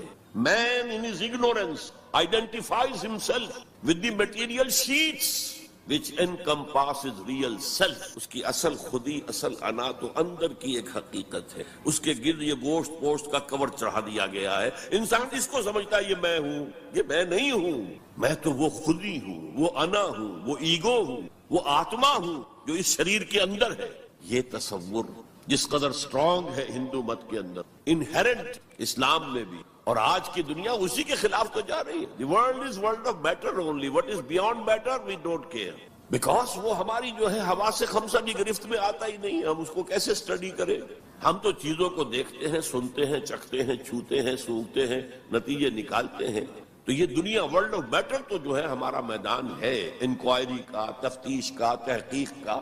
لیکن یہ کہ وہ ماورائے مادہ, ماورائے طبیعت, میٹا فزکس, اس سے ہمیں کوئی دلچسپ نہیں ہے. خدا یا نہیں ہے, ہوگا. یہ کائنات تو ہے نا, روح کوئی ہے یا نہیں ہے, کس نے دیکھی؟ جسم تو ہے نا, آخرت کوئی ہے یا نہیں ہے, یہ دنیا تو ہے نا. تو جو ہے, جو واقعہ ہے, جو ریئلزم اسی کا نام ہے, جو ریئل ہے, اس تک اپنی توجہ محدود رکھو. جو مذہب کے ایسنس کے خلاف ہے, اس مذہب میں ہندو مت اور اسلام مشترک ہے. وہ ایسنس آف مذہب, روح اور روحانیت. نمبر 2, ہندو اسکرپچرز کا اگر مطالعہ کیا ان کی اصل زبان میں, اور سملیرٹیز جو ہیں اسلام میں اور ہندوازم میں, ان کو واضح کی دلائل کے ساتھ, حوالوں کے ساتھ, اور ان کو ہائی لائٹ کیا جائے. اختلافات اگر ہیں وہ بھی ہیں, لیکن سملیرٹیز کیا کیا ہیں. یہ کام میرے علم میں آیا تھا کچھ عرصے سے, مولانا محمد منظور نعمانی جو لکھنؤ والے ہیں, ان کے صاحبزادے کر رہے ہیں, اور مجھے خوشی ہوئی تھی. اب جو کچھ کیا ہے ذاکر نائک صاحب نے, وہ اتفاقی ہے کہ میں ٹیلی ویژن کھولا ہوا تھا, اس میں ان کا پروگرام آیا, میں نے پورا دیکھا ہے. وہ سملیرٹیز بٹوین ہندوازم اینڈ اسلام, اب میں اپریشیٹ کرتا ہوں. یہ کام کرنے کا ہے جو ہم نے نہیں کیا بدقسمتی سے. ہم نے یہاں آ کر یہاں کے لوگوں کے ذہن کو پڑھنے کی کوشش نہیں کی, ہم نے تو ان پر حکومت کی ہے. اللہ خیر صلی اللہ. جب تک آپ کسی قوم کے ذہن کو نہیں سمجھیں گے, ان کی سوچ کیا ہے, ان کی سوچ کا صغرا کبرا کیا ہے, پریمیسز کیا ہے جن پر کہ ان کے عقائد کھڑے ہوئے ہیں, آپ کیسے کمیونیکیٹ کریں گے؟ ہم نے ضرورت ہی محسوس نہیں کی. Why to communicate? ہمارے پاس طاقت ہے, we have brute force and we can govern them, that's all. یہ ہماری مجرمانہ غفلت رہی ہے, یہاں پر مجرمانہ غفلت رہی. میرا بھی ایک واقعہ جو ہے اس ضمن میں بہت ہی سبق آموز ہے. آج سے 13 سال قبل میں ہندوستان جب آیا تھا 1991 میں, تو میں لکھنؤ بھی گیا تھا. وہاں مولانا علی میاں میرے منتظر تھے. پھر انہیں جانا تھا ضروری رائے بریلی, اپنے آبائی شہر, تو میں بھی ان کے ساتھ ان کی گاڑی میں بیٹھ کر گیا. 24 گھنٹے وہاں میں مقیم رہا. اس مسجد میں نماز پڑھی, 4-5 نمازیں پڑھی, جہاں سے کہ سید احمد بریلوی رحمت اللہ علیہ نے اپنی ہجرت کا آغاز کیا تھا. وہاں میں نے ان سے ایک بات کہی کہ مولانا, دوسرے مدارس جو ہیں بریلوی اور دیوبندی, شاید وہ تو میری اس تجویز پر غور تو دور کی بات ہے, اس کو سننے پر بھی آمادہ نہ ہو. ندوہ نسبتاً کھلے خیال کا, کھلے ذہن کا سمجھا جاتا ہے نمائندہ. تو آپ ندوے میں سنسکرت کی تعلیم کو لازم, تاکہ آپ کے طلباء جو نکلیں وہ ویدوں کو پڑھیں ڈائریکٹلی، اپنشد کو پڑھیں ڈائریکٹلی۔ کہنے لگے ہاں یہ تو آپ نے بہت اچھی بات کہی، بہت صحیح بات ہے، بہت صحیح ہے۔ لیکن 2 سال کے بعد شکاگو میں ایک کانفرنس میں وہ بھی مدعو تھے، میں بھی مدعو تھا، ہم دونوں ملے، میں نے پوچھا مولانا وہ آپ نے کچھ کیا؟ کہنے لگے میں تو بھول ہی گیا۔ اس سٹیج پر وہ آ چکے تھے کہ وہ نسیان انہیں ہو گیا، انہیں یاد ہی نہیں رہا کہ مجھ سے انہوں نے وعدہ کیا ہے، لیکن میں نے یہ بات ان سے کہی تھی۔ میرے علم میں آیا یہاں ہی کہ ایک مصنف شمس نوید عثمانی، جن کی کتاب آپ نے پڑھی ہوگی اب بھی نہ جاگے تو، کافی دن ہو گئے میں نے وہ کتاب پڑھی تھی، اس میں ڈوبائے ایک فرینچ اورینٹلسٹ جو ہے اس کے رائے انہوں نے کوٹ کی، میں حیران رہ گیا۔ وہ 40 برس تک انڈیا میں مقیم رہ کر اس نے ہندو اسکرپچرز کا مطالعہ کیا، and he came to the conclusion that Manu is actually مہانوح، حضرت نوح علیہ السلام کا منو، مہانوح، اور منو سمرتی جو ہے حضرت نوح علیہ السلام کی شریعت۔ یہ ایک کرسچن ہے، اس کی تحقیق ہے، اس تحقیق کو اب انہیں ہائی لائٹ کیا جائے، اسے عام کیا جائے، اس کو پہنچایا جائے، تو پھر وہ جو ہے مغایرت کے پردے جو حائل ہیں، وہ مغایرت کے پردے کچھ اٹھیں گے، ذہن کچھ کھلیں گے، بات کرنے کا، کمیونیکیشن کا موقع بنے گا۔ اب آ رہی ہے وہ بات جو میں سمجھتا ہوں کہ آپ کو اچھی نہیں لگی۔ میری رائے یہ ہے کہ کسی بھی صورت میں آپ کو سیکولرزم کی حمایت نہیں کرنی۔ اسلام کی روح سے سیکولرزم کفر ہے، اور وہ اگر واگا کے مغرب میں کفر ہے تو مشرق میں بھی کفر ہے۔ آپ اس کی پروٹیکشن لینا چاہتے ہیں، اس کی امبریلا کے تحت آنا چاہتے ہیں، یہ آپ کی قومی جو ہے فرار، ورنہ سیکولرزم کس شے کا نام ہے؟ کیا اسلام کسی درجے میں کمپیٹیبل ہے اس کے ساتھ؟ سیکولرزم کا مطلب یہ ہے کہ آپ ایک سرکل بنا لیں، اس سرکل کے اندر ہے پولیٹیکو سوشو اکنامک سسٹم، یہ تو ہوگا کسی بھی مذہب سے کوئی تعلق، عوامی حاکمیت جو بدترین شرک ہے اس کی بنیاد پر جو پارلیمنٹ آئے، جو کوئی مجلس ملی آئے، جو کوئی کانگریس آئے، وہ جو ہے قانون بنائے، ہومو سیکسولیٹی کو جائز قرار دے، اجازت، ہومو سیکسول میرجز کو رجسٹر کروائے، it has no reference to any religion what's ever.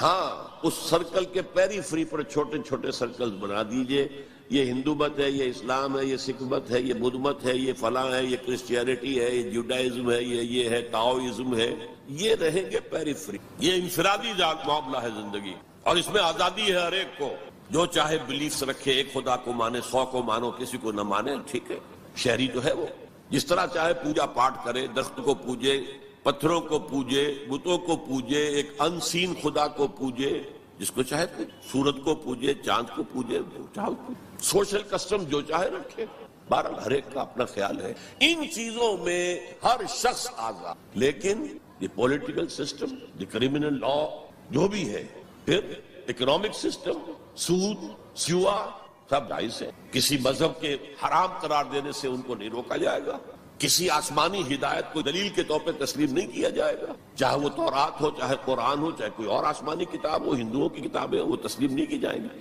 This is not compatible with Islam, how can the Muslims accept it? مجھے حیرت ہوتی، میری یہ بات میں جانتا ہوں یہاں کسی کی سمجھ میں نہیں، لیکن یہ کہ بہرحال جیسا کہ میں نے شروع میں کہا تھا، اگرچہ قول تو وہ فرعون کا ہے، لیکن قرآن میں نقل ہوا قرآن کی آیت، ما اریکم الا ما ارا، میں آپ کو وہی کچھ دکھا سکتا ہوں جو میں خود دیکھتا ہوں، ورنہ میں سنسیئر نہیں ہوں، neither to myself nor to you, I have to be honest۔ Number 4، قومیت سے بالا تر ہو کر اسلام کی دعوت دی ہے۔ 2 چیزیں گڑبڑ نہ کی، قوم کی خدمت ہے، قوم کے لیے تعلیمی ادارے بنائے جائیں، قوم کے لیے یہ کیا جائے، کوئی حرج نہیں، قوم کی خدمت کرنا بری بات نہیں ہے۔ ایک مسلمان قوم کو فرعون کی غلامی سے نجات دلانے کے لیے اللہ نے حضرت موسیٰ جیسے پیغمبر کو بھیجا، جنہوں نے جاتے ہی اول وہلے میں پہلی ملاقات فرعون سے ہوئی ہے تو مطالبہ کر دیا، نرسل معنا بنی اسرائیل، ہمارے ساتھ بنی اسرائیل کو یہاں سے جانے دو، ولا تعذبہم، ان پر سختی نہ کرو، ٹارچر نہ کرو، ان پر تشدد نہ کرے، ان پر سیکیوٹ نہ کرو۔ اور اللہ نے حضرت موسیٰ علیہ السلام کے ذریعے سے اس قوم کو نجات دے دی۔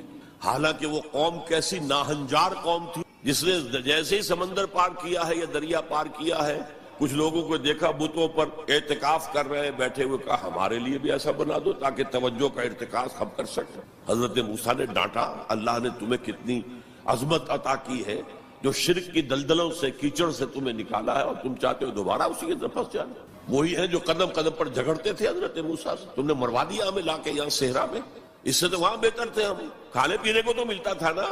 بہرحال اللہ نے من و سلوہ اتار دیا، ایک چٹان سے 12 چشمے جو ہے وہ برآمد کر دیے، کھاؤ پیو۔ اور پھر وہ اتنی ناہنجار قوم تھی کہ جب قتال کی بات کہی گئی کہ اب اب تلوار ہاتھ میں لو اور داخل ہو جاؤ فلسطین کی زمین میں. کورا جواب فَذَهَبْ أَنْتَ وَرَبُّكَ فَقَاتِلَا إِنَّا هَاهُنَا قَاعِدُونَ. ہم تو یہاں بیٹھے ہیں ٹس سے مس نہیں ہوں. جاؤ تم جاؤ تمہارا رب. فَذَهَبْ أَنْتَ وَرَبُّكَ فَقَاتِلَا إِنَّا هَاهُنَا قَاعِدُونَ. یہ معاملہ جو ہے قومی خدمت بری شے نہیں ہے، لیکن کچھ لوگ ایسے ہونے چاہیے کہ جو اس قومی تصورات سے بلند تر ہو کر انسانی سطح پر اسلام کی دعوت، وہ جو ہم پڑھ چکے ہیں وَلْتَكُن مِّنكُمْ أُمَّةٌ يَدْعُونَ إِلَى الْخَيْرِ وَيَأْمُرُونَ بِالْمَعْرُوفِ وَيَنْهَوْنَ عَنِ الْمُنكَرِ وَأُولَٰئِكَ هُمُ الْمُفْلِحُونَ. تم میں سے ایک جماعت ایسی وجود میں آنی جس کے صرف 3 کام ہو: دعوت الی الخیر، دعوت الی القرآن، اور وہ دعوت بھی 3 لیول پر: بالحکمت والموعظۃ الحسنۃ وجادلھم باللتی احسن، اور نیکی کا حکم دو، بدی سے روکو. اور صرف وہی لوگ فلاح پانے والے ہیں جو یہ کام کریں. دی گریٹر مسلم امہ جو اپنا مقصد بھول چکی کہ ہمیں اس کے لیے برپا کیا گیا تھا، ان سے فلاح کا وعدہ نہیں ہے. اولئک ھم المفلحون، حصر کا انداز ہے، اسلوب ہے. صرف وہی لوگ ہوں گے جو فلاح پائیں گے. اس لیول پر ضرورت ہے ایک جماعت کی، اور اس کے ضمن میں سب سے زیادہ اہمیت ہوگی اسلام کے سسٹم آف سوشل جسٹس کو ایمفیسائز کرنا. So emphasize the system of social justice. یہ ہے اسلام جو پیغام دیتا ہے. یہ کسی قوم کے لیے نہیں ہے، پوری نوع انسانی کے لیے. انسان کو آزادی دیتا ہے. میں بتا رہا تھا کہ وہ جو تلوار ہے، جو میں اس کو مثال دیا کرتا ہوں، یہ ایسی چکی ہے جو ایک طرف آٹا پھینکتی ہے، ایک طرف پھینکتی ہی نہیں. ادھر آٹے کے ڈھیر لگ رہا ہے، ادھر آٹا ہے ہی نہیں. تو اب کیا ہوا؟ تلوار نے ادھر کاٹا، عیاشی، بدماشی، فضول خرچی، نمود و نمائش پہ پیسہ خرچ کرنا، جس سے آگ لگ جائے ہیو ناٹس کے دلوں کے اندر. پھر ان میں محبت پیدا ہوگی آپ کے لیے، یہ نفرت پیدا ہوگی، عداوت پیدا ہوگی، بغض پیدا ہوگی. اور دوسری طرف جو بھوکے ہیں وہ حیوانوں کی سطح پر آ جائے. وہ گویا کہ beasts of burden، وہ انسان نہیں رہتے. They are at a lower level than the human beings. They become like animals. اور حدیث نبوی ہے کہ قاد الفقر ان یکون کفرا. فقر جو ہے وہ تو قریب ہو لے آتا انسان کو کفر کے. دنیا نے تیری یاد سے بیگانہ کر دیا، تجھ سے بھی دل فریب ہے غم روزگار کے. یہ روزی کا جو غم ہے، کہاں تجھے پوجے، کہاں تیری عبادت کرے، کہاں تجھ سے لو لگائیں. ہمیں 2 وقت کی روٹی کے لیے، اور وہ بھی سوکھی سی کچھ ملتی ہے، اور دن کتنی پورے دن بھر کی کمر توڑ دینے والی مشقت ہم کرتے. تو اسلام کی دعوت جو ہے نمبر 1، یہ قومیت سے بالا تر ہو جائے، گڑبڑ نہ کرے. ایک ہی جماعت یہ دونوں کام نہ کرے، ورنہ سمجھا جائے گا کہ یہ بھی اصل میں اپنی قومی بالا تری اور بالا دستی کے لیے کام کر رہے ہیں. اپنی پرائرٹیز فکس کر لے. اگر اسلام کے لیے کام کرنا ہے تو قومی سطح سے بالا تر ہو جائے، اور اصولی سطح پر اسلام کی دعوت دیں، اور اسلام کے system of political justice, social justice, economic justice کو نمایاں کریں. ان تمام چیزوں کے پیش نظر میں ایک بہت بڑی بات کہہ رہا ہوں. حضور کی ایک حدیث ہے، مجھے مشرق کی طرف سے ٹھنڈی ہوا آ رہی. اقبال نے جب ترانہ ہندی لکھا تھا اس میں کوٹ کیا، میرے عرب کو آئی ٹھنڈی ہوا جہاں سے، میرا وطن وہی ہے میرا وطن. کیا جب ہم بہرحال اپنی جگہ پر سمجھ رہے تھے، رب بھی ہے امید کہ کسی طرح اللہ ہمیں توفیق دے دے، پاکستان میں وہ نظام قائم کر دے جو پوری انسانیت کے لیے ایک مینارہ نور بن جائے. یہی باتیں اقبال نے کہی تھی. میں کوٹ کر چکا ہوں کہ ڈیسٹنی ہے، تقدیر مبرم ہے کہ ہندوستان کے شمال مغرب میں ایک آزاد مسلمان ریاست قائم ہوگی. اور اگر ایسا ہو گیا تو ہمیں موقع مل جائے گا کہ اسلام کے چہرے سے جو بدنما داغ اور دھبے دور ملوکیت میں پڑ گئے تھے انہیں ہٹا کر جاگیرداری آ گئی تھی، دور ملک میں سرمایہ داری آ گئی تھی. ابلیس کی مجلس شورا میں ابلیس سے کہلوایا ہے اقبال نے، ابلیس کی زبان سے وہ اپنا پیغام دے رہا ہے. جانتا ہوں میں یہ امت حامل قرآن نہیں ہے، وہی سرمایہ داری بندہ مومن کا دین. جانتا ہوں میں کہ مشرق کی اندھیری رات میں بے ید بیضا ہے پیران حرم کی آستین. لیکن ایک عجیب بات کہی ہے، عصر حاضر کے تقاضاؤں سے ہے لیکن یہ خوف. It's a demand of history. عصر حاضر کے تقاضاؤں سے ہے لیکن یہ خوف، ہو نہ جائے آشکارا شرع پیغمبر کہیں. عصر حاضر کے تقاضے سمجھ لی. کیپٹلزم کے رد عمل میں کمیونزم پیدا ہوا تھا، اب کمیونزم مر گیا ہے، اب کیپٹلزم بغلے بجا رہا ہے. ثابت ہو گیا کہ ہمارا نظام liberal secular democracy and capitalism based on free market and interest and every thing, یہ بہترین نظام ہے، اس سے بہتر کوئی نظام نہیں ہے. دیکھ لو وہ مرا پڑا ہوا کمیونزم، اس کی قبر بن گئی. جس پر کہ پھر ہنٹنگٹن نے کہا نہیں میرا بھائی، اسے غلطی لگ رہی ہے فوکویاما کو، ابھی کلیش آف سیویلائزیشنز ہونا ہے، ہوگا.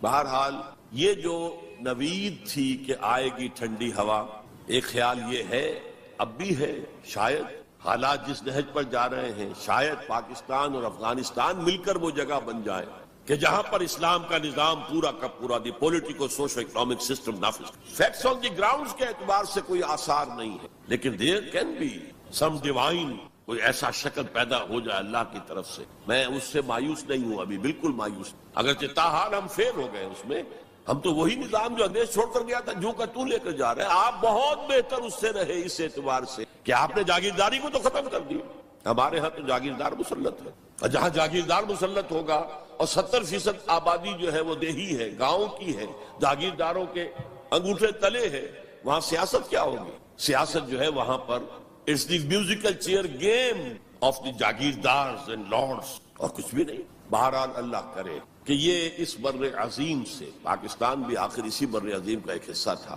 بھارت اسی بر عظیم کا حصہ ہے، بنگلہ دیش اسی بر عظیم کا حصہ ہے۔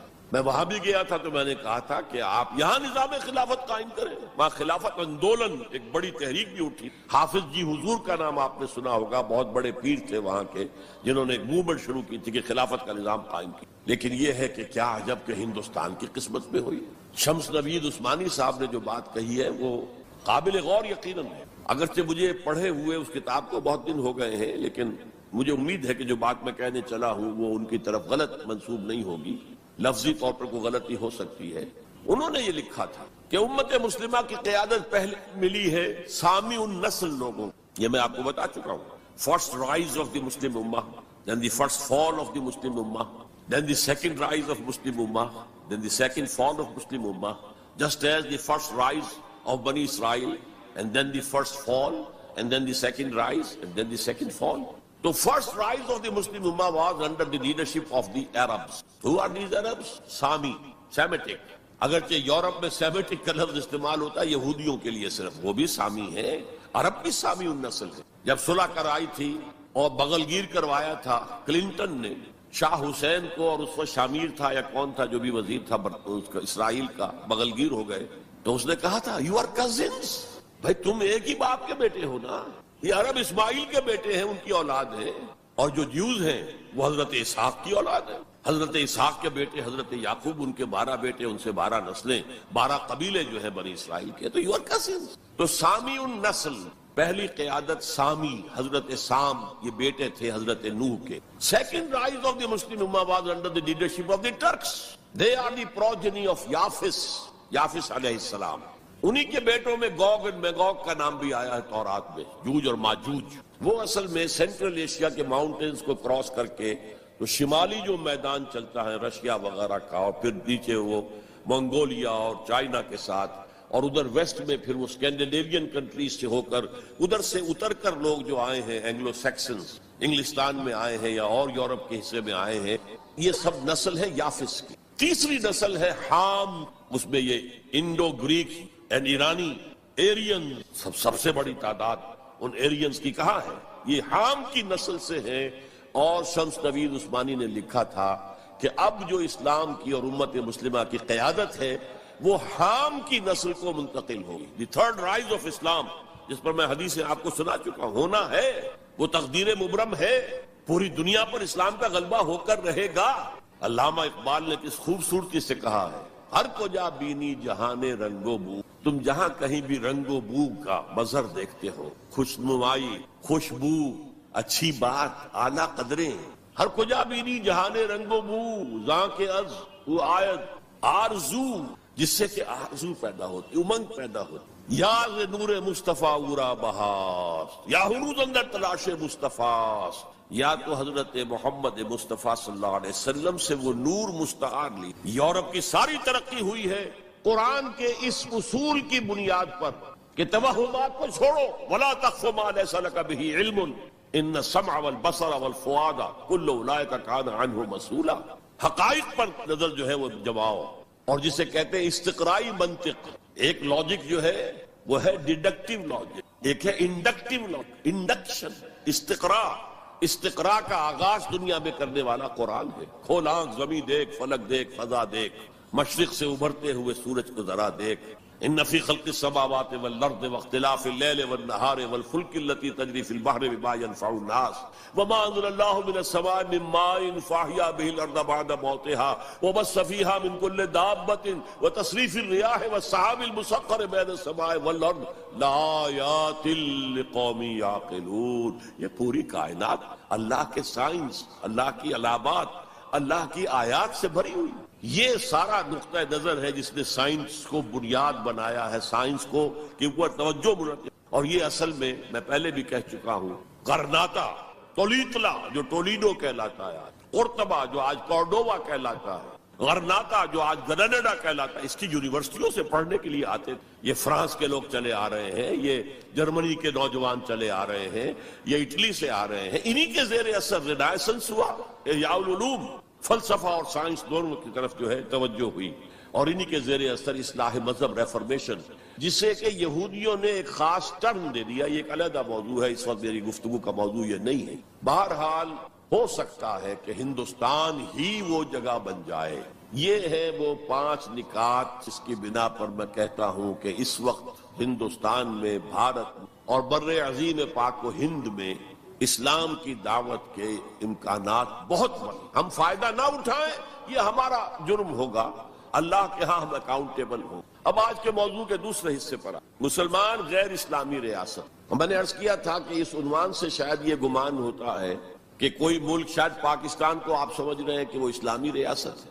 اسلامی ریاست کا کوئی وجود اس وقت روئے ارضی پر موجود نہیں، لہذا کوئی فرق نہیں. اس پہلو سے کوئی فرق واقع نہیں ہوتا. مسلمان اکثریت کا ملک، مسلمان اقلیت کا ملک، کیا فرق واقع ہوا؟ کوئی فرق واقع ہے. اس لیے کہ اوپر تو نظام جو ہے وہی طاغوت کا نظام ہے، وہی سیکولر نظام ہے، وہی انٹرسٹ بیسڈ اکانومی کا جو ہے نظام ہے، وہی بے حیائی، بے پردگی اور فحاشی کا نظام ہے جو چلا آ رہا ہے، اور جس کو وہ اب social engineering program under the United Nations organization, social engineering, جس کے اصول کیا ہے؟ پروسٹیٹیوشن کو بھی ایک باعزت پیشہ قرار دیا جائے. ان کے لیے نام جو ہے کوائن کیا گیا سیکس ورکرز. ہومو سیکسولیٹی کو بھی ایک نارمل اورینٹیشن قرار دیا ہے. نارمل ہے، نارمل نہیں ہے. nobody should object to it. عورت اور مرد بالکل برابر ہوں، شادی کے قوانین کے ضمن میں بھی اور ہر اعتبار، وراثت میں بھی برابر. اور عورت اگر گھر کا کام کرے تو ویج طلب کر سکتی ہے مرد سے، شوہر سے. اور اگر وہ حمل کی سختیاں برداشت کرے اور وضع حمل کی تکلیف برداشت کرے، اس پر بھی وہ معاوضہ مانگ سکتے. اس طرح کی چیزیں سوشل انجینئرنگ پروگرام. معاشرے کا تیا پانچا ہو گیا ان کے ہاں. فیملی لائف کے ٹکڑے ہو گئے، بکھر گئی فیملی لائف، ہے ہی نہیں. شادی کا بندھن نہیں. We are living together, that's all. We are not married. بچے بھی ہو رہے ہیں but we are not married. اس لیے کہ وہ میرج کے قوانین ایسے بنا دیے گئے کہ مرد اس کو گوارا کرنے کو تیار نہیں. آپ نے کسی سے میرج کی اور کچھ دنوں کے بعد آپ کی اس کے ساتھ نہیں بنی، طلاق دیں گے. آدھی پوری پراپرٹی، پورا اپنا سرمایہ آدھا دینا پڑے گا. کون مرد اس کے لیے تیار ہو؟ خواہ کائے کو. عورت کو تو مرد کی ضرورت ہے کہ نہیں ہے؟ وہ رہے گی میرے ساتھ. We are living together, we are not married. یہ ہے جو اقبال نے بات کہی تھی، وہ 100% پوری ہو چکی. تہذیب ختم ہو چکی، تہذیب سنڈاس بن چکی. مغربی تہذیب، تمہاری تہذیب اپنے خنجر سے آپ ہی خودکشی کرے گی. جو شاخ نازک پہ آشیانہ بنے گا ناپائیدار ہوگا. اب آپ نے سنا ہوگا بش صاحب واز کہتے ہیں شادی کرو، شادی کرو، شادی کرو. اب وہاں یہ واز کہنا پڑتا ہے شادی کرو، میرج کے کانٹیکٹ کے اندر بند ہو. بہرحال اس وقت کا سارا عالم انسانی بشمول عالم اسلامی کے طاغوت کی گرفت ہے. اور یہ طاغوت اصل میں دجالیت، دجل فریب کو کہتے ہیں.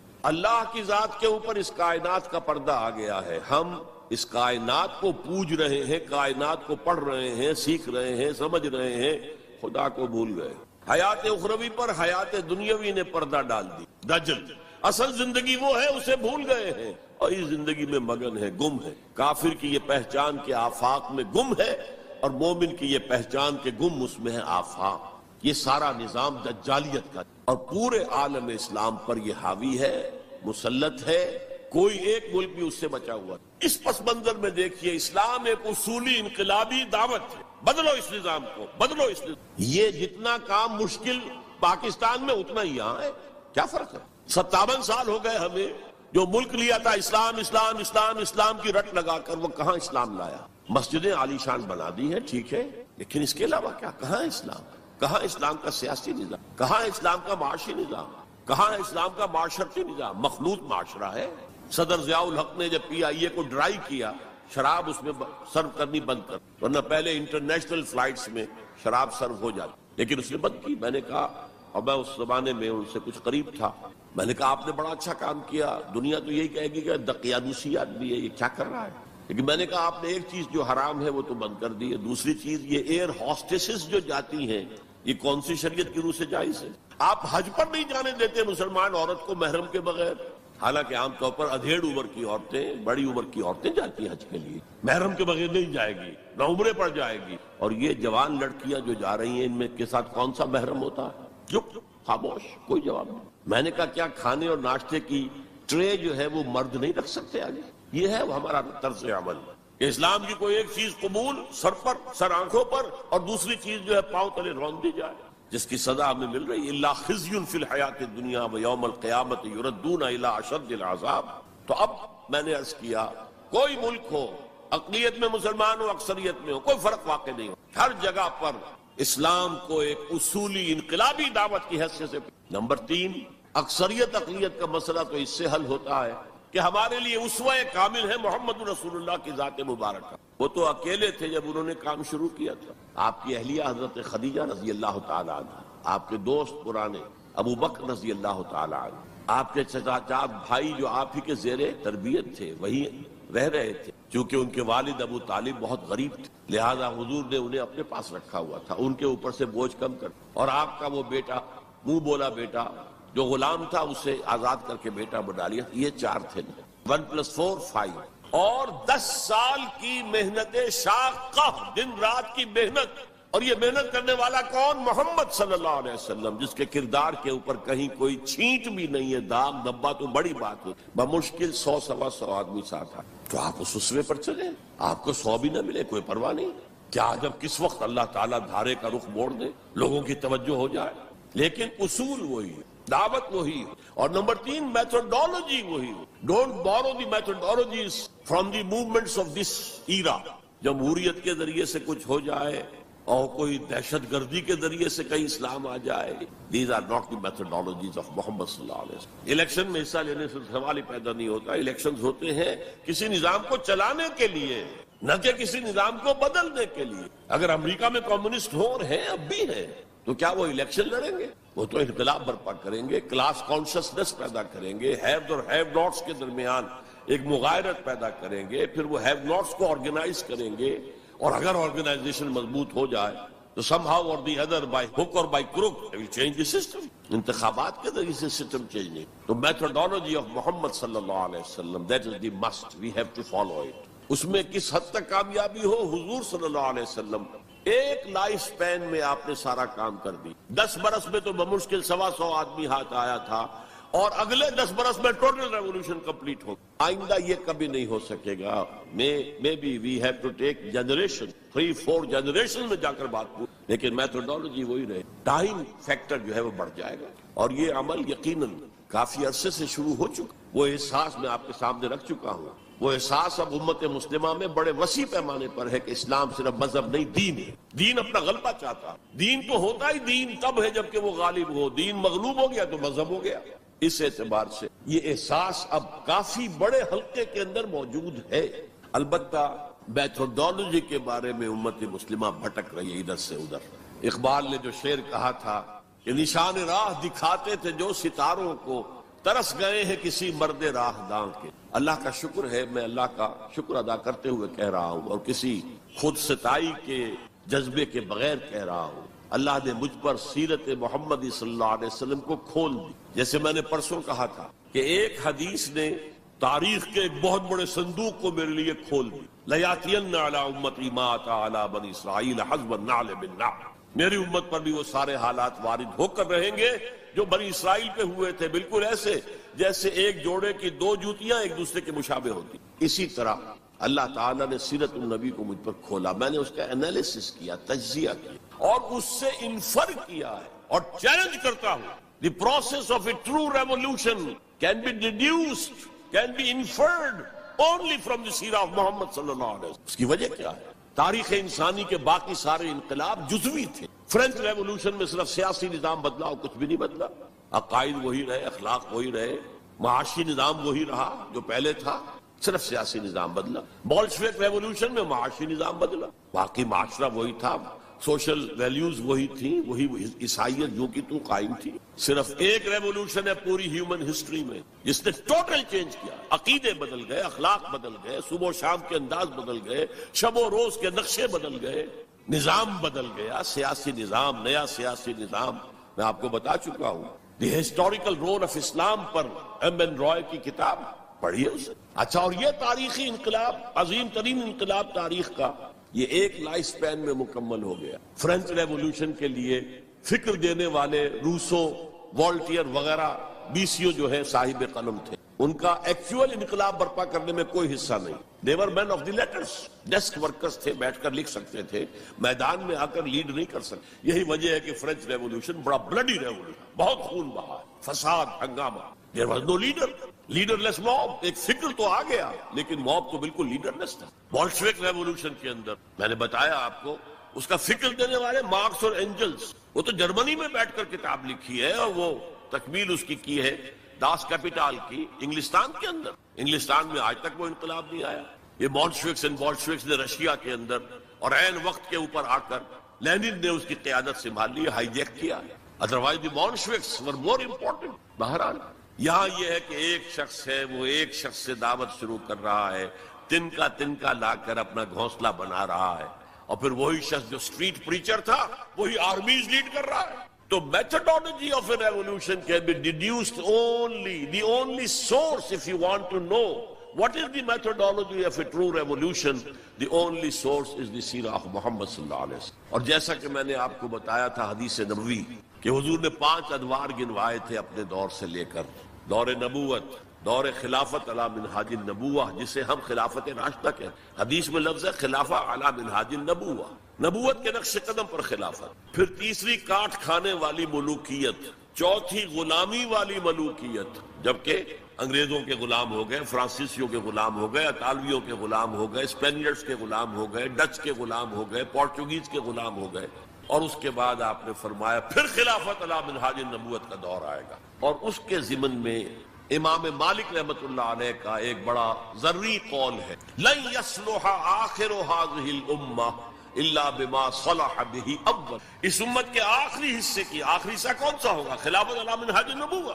آخری حصے کی اصلاح ہرگز نہیں ہو سکے گی مگر اسی طریق پر جس طریق پر کہ پہلے حصے کی اصلاح ہوئی، طریق محمدی صلی اللہ علیہ وسلم. ہم جب دیکھتے ہیں محمد کا نقشہ مکے میں صلی اللہ علیہ وسلم، تو وہ نبی تھا یا نہیں تھا یہ تو علیحدہ ہے، لیکن نبیوں کا سا نقشہ ہے. درویشی ہے، لوگ گالیاں دے رہے ہیں، کوئی پاگل کہہ رہا ہے، وہ دعائیں دے رہے ہیں، پتھراؤ کیا جا رہا ہے، وہ پھر بھی بد دعا نہیں دیتے.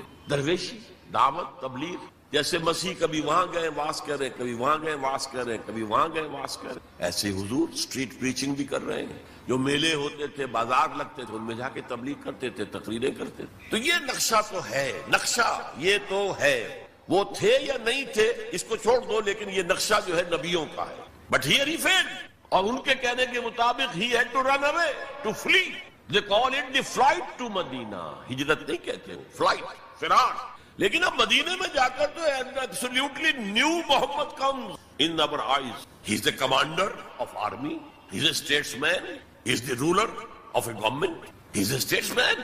There he succeeded. Muhammad failed as a prophet but succeeded as a statesman. چنانچہ اسی کو، اس تضاد کو ہائی لائٹ کرنے کے لیے Montgomery Watt, professor Montgomery Watt, اس نے 2 کتابیں لکھی سیرت پر، Muhammad at Mecca, Muhammad at Medina, to highlight the difference, the contradiction. اور محمد ایٹ مدینہ کے اندر اس نے جتنے بھی ہو سکتے تھے تعریف کے کلمات، تعریف کے اوصاف اور ان کی سپرلیٹو ڈگریز استعمال کر لی. معاملہ فہمی، دور اندیشی، انسان شناسی، موقع شناسی، ہر شے کے اعتبار سے محمد بہت ٹاپ پر، بہت ٹاپ پر.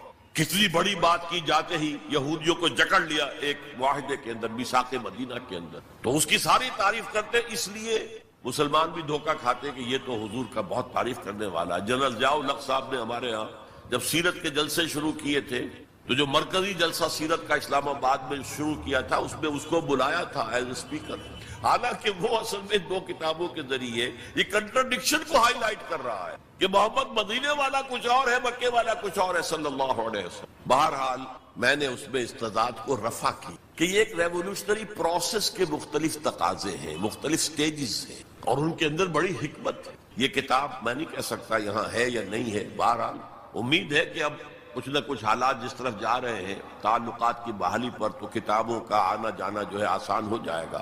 اس کا مطالعہ کر کے پھر سمجھنا چاہیے۔ اب میں آخر میں علامہ اقبال کے 2 شعر جو ہیں میتھڈالوجی آف محمد کو جس نے سمرائز کر دی، اللہ تعالیٰ کے ساتھ اپنا ایک مکالمہ نقل کرتے، کس کیفیت میں ہوں گے، کیا کس عالم میں ہوں گے جب یہ شعر کہے، گفتند جہان ماں آیا بے تمہیں سازت۔ اللہ نے مجھ سے کہا ہے اقبال، ہم نے تمہیں جس دنیا میں بھیجا ہے وہ تمہیں اچھی لگی، اچھی ہے، سازگار ہے تمہارے لیے، گفتم کے نمی سازت۔ میں نے کہا نہیں، مجھے پسند نہیں، یہ تو ریپریسو ہے، یہ ایکسپلائٹیٹیو ہے۔ ایک اور شعر ہے ان کا اردو کا، تو قادر و عادل ہے مگر تیرے جہاں میں ہے تلخ بہت بندہ مزدور کے اوقات۔ تو مجھے تو پسند نہیں ہے یہ دنیا، گفتم کے نمی سازت، گفتند کے برہم زن، اچھا توڑ دو اس کو، پھوڑ دو، ختم کر دو اس کو۔ اور کیسے کرو؟ 2 مصروں میں، با نشہ درویشی در ساز و دمادم زن۔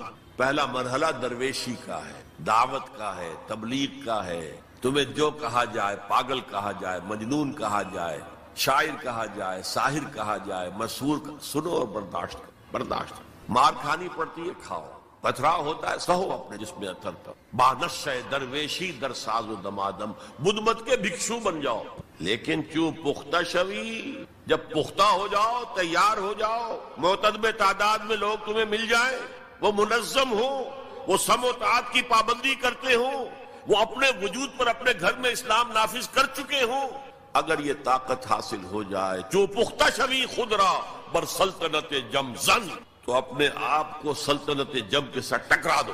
یہ پروسیس ہے مدینے کا، پہلا مصرع ہے مکے کا، با نشہ درویشی در ساز و دمادم زن۔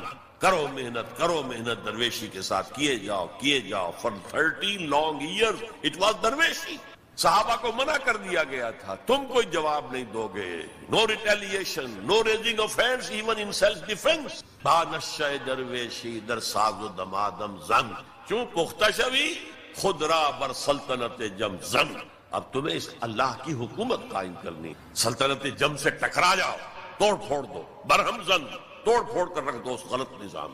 یہ ہے طریق محمدی 2 مصر۔ تو میرے نزدیک مسلمان چاہے وہ مسلم اکثریت کے ممالک میں رہ رہے ہوں، لیکن وہاں اسلام کا نظام نہیں ہے، یونیورسل ہے اس وقت، سیکولرزم یونیورسل، اکانومی کا نظام، سود کا، بینک کا، یونیورسل۔ تہذیب وہ مخلوط تہذیب جس میں شرم، حیا، عفت، عصمت کے تصورات اب اڑ جائیں گے، ایویپوریٹ ہو جائیں گے، ختم ہو جائیں گے۔ یہ کوئی دن کی بات ہے، مرد ہوش مند اقبال نے کہا تھا، غیرت نہ تجھ میں ہوگی نہ زن اوٹ چاہے گی۔ عورت کو اوٹ بھی درکار نہیں ہوگی کہ کہیں اوٹ میں ہو کر اس کے ساتھ جو ہے وہ زنا کیا جائے، کھلم کھلا بھی ہو تو کیا حرج ہے۔ یہ کوئی دن کی بات ہے، مرد ہوش مند، غیرت نہ تجھ میں ہوگی نہ زن اوٹ چاہے۔ اور اس طرف جا رہا ہے پورا پروگرام یونائٹڈ نیشنز آرگنائزیشن کی جنرل اسمبلی کے تحت ہوا ہے۔